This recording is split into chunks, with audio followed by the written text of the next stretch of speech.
why add the single player content? Because obviously the focus is that like multiplayer co-op. Like what will encourage you to add that content as well?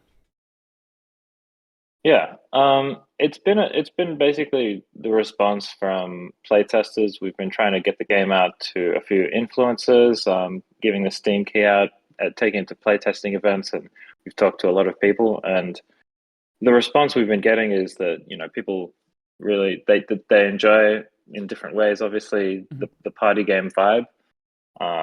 So a few important pieces of feedback are like, well, they essentially all revolve around the theme of how am I going to play this if I don't have friends at my place? So Just stop. If if I you don't don't have have friends, full friends, how stop. will I play it?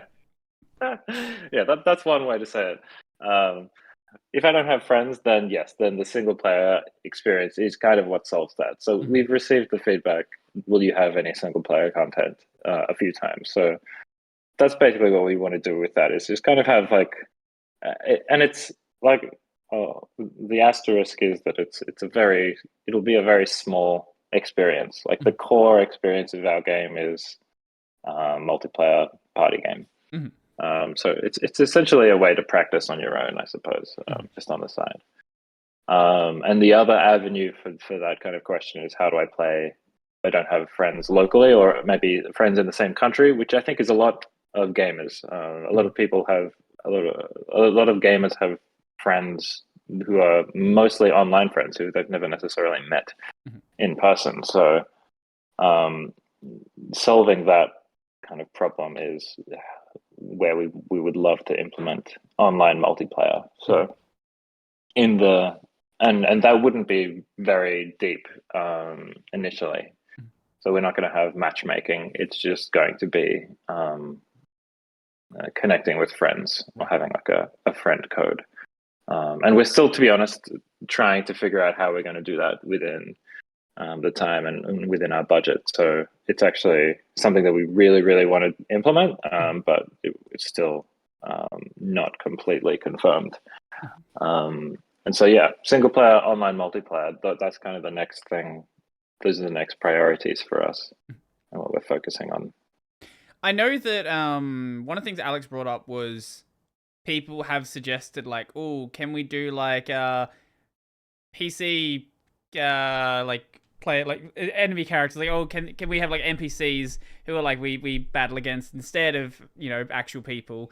And obviously that doing that would add a lot more complexity, and having that work well in each of the modes and feel fair. I, it would be cool, but again, you want to release a game eventually. Yeah, you're saying all the right things. That's exactly right. Yeah, we'd love to add some bots as well. Mhm. But the nature of the game, I guess, like you're implying and like you're saying, is the fact that it's lots of mini games means that adding bots is actually maybe a lot harder than one might expect, Mhm. just because of the breadth of work. Like you have to design a bot. Say it's a simplistic bot because we're not going to develop crazy AI systems, obviously. Mhm. You just want it to get to be able to navigate a system and be competitive Mhm. in a game, and it has to be reasonably specific for a game mode or a mini game. Mhm. So we'd have to kind of design a base system of a bot and then basically customize it to every mini game, Mhm. which is almost like doing the work of creating a mini game 12 times again. So that's something that I kind of I decided pretty early to maybe just avoid that, just because of that problem, and kind of lean towards online. In my mind, it's been we either do bots or we do online, Mhm. and I think people would. My I guess assumption was that I people would would prefer prefer online. Yeah. online than bots if they had to make that choice. Yeah. So With some of the modes, having bots, you would need to intentionally program them to be stupid. Because with some of the modes, like if you have it in like Event Horizon, you could very easily create a bot that just follows a pathing algorithm and never loses, or like instantly knocks someone Yeah, back if you get in range. And same with the bomb one, like the where overload, where a you are grab a the pulp. bomb. All You could right, very right. easily have it where Yeah, they chase down the second and will take the shortest optimal path, or in hole in one where they know exactly where the hole is and just make the perfect shot on the first try. So you would need to intentionally make the bot stupid so it actually feels fun to play against. yeah, that would be another difficulty for sure. Because yeah, part of the which way up world is kind of trying to understand how to navigate gravity, Mm-hmm. and I think that it's very well, it's not very, but it's not intuitive for our human brains Mm. to understand these systems. And actually, people have asked me or suggested, why don't you have some sort of visual which can kind of visually show you where gravity is? And I've always Mm. shied away from it because I like the idea of people creating this feeling, this intuition, this generated response of how gravity feels and how it works, rather Mm. than seeing it and it being kind of obvious.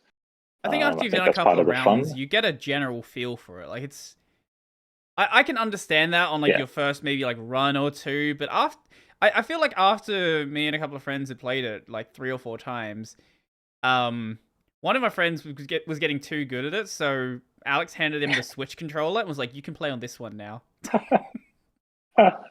Because we That's had like amazing. it was just usually me and him, and then some other random people. So he was like, and a lot of the time, we ended up explaining how a lot of the modes work to people who were coming along as well, because we played it at that point like 3 or 4 times.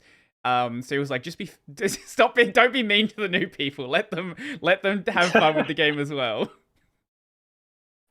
Yeah, that's funny. That is a tricky part, and that's an experience that I can relate to as well, having played it so much. um, yeah, exactly. I can't really remember how we got there, but we went on a little tangent. Uh, what was your Um, question? I don't know. We talked for 50 minutes about the game modes you had. So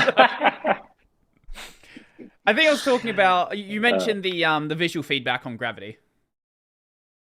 yeah, Yeah, I don't think yeah. that's It necessary. was I think based on another question. as long as the gravity feels consistent and it works as you'd expect between the different rounds, I don't really think that's necessary at all. Like you play it, you get used to it. Yes, you have no idea what you're doing, and yes, you're gonna have that friend. Like you'll have that friend who plays Smash by themselves or plays Tekken by themselves. Who you're like, why are you too good at this game? But Yeah, amongst people who are not doing that, I I think you can get a feel pretty quickly, and you can, even against someone who has been playing a bit, you can score a couple of points here and there, and it does. You can pretty much get up to speed relatively quickly. Like it doesn't take that much effort if you've played games before and you understand like how the gravity system works. Like it's not too difficult. I maybe for like the real young ones, it could be a bit difficult to get used to. But I don't think any amount of visual indication for someone like that is gonna be super useful anyway, because they would get it more by feel. yeah. No, yeah, I completely agree, and I think there's already so much going on visually that to add even more would just Right, be right. overwhelming. Yeah, yeah, yeah. Um, but I do remember what we were saying, what we were talking about, and the way that the reason we got here is Mm. because you asked about bots being Oh able yes, to cheat yes. too much. And you're right. It would be if we design the bots well. I guess we would be, allowing the bots to predict all the different ways in which they could jump, platform, or shoot a golf ball in various arcs, and it would be way too obvious to them. They wouldn't need to create this intuitive feel and Mm. try to platform their way through space because they can kind of just predict. And that's definitely part of the problem of designing bots. Like, how do you design a bot to be stupid? Mm. So that is a whole interesting thing, and that is to say, creating and designing and developing NPCs and bots in games is a huge task. Yeah. So, and it's definitely something that you can take for granted as a gamer, I think. Mm. Yeah, and it's very obvious when a game has the most minimal possible like um bots they can design. Like you'll play a lot of games, like a lot of action games, and you notice how they do the pathing, and it's just shortest route. So you step up a ledge, and they just start walking at the ledge because they don't know that they can walk around it. Things like that. Yeah, totally. And I can see myself doing things like that because sometimes you just need to get things working. Mm-hmm. So it's fair.